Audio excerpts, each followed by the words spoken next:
ng 2 araw itong aking alaga na saksakan na ng dungis. Tingnan nyo guys, nakita ko siya sa kwarto niya nakahiga. Ayaw tumayo. Sabi ko may food ka dito. Binuhat ko.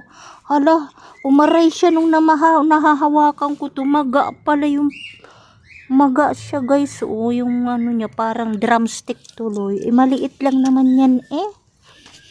Oh, tapa ko magkaiba. Ito ay maliit. Ito ay kalaki oh. Ayaw siyang pahawa kasi masakit. Na paano ka ga? Sinong umaway sa'yo? Ha? Saan ka nakipagbuno? Nang aagaw ka yata ng jowa, ng may jowa eh. Wag ganon.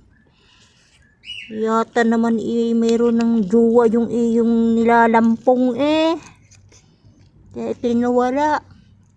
Every 3 months daw guys, naglalandi ang mga pusa, di ba? Ito may hinahabol siguro to.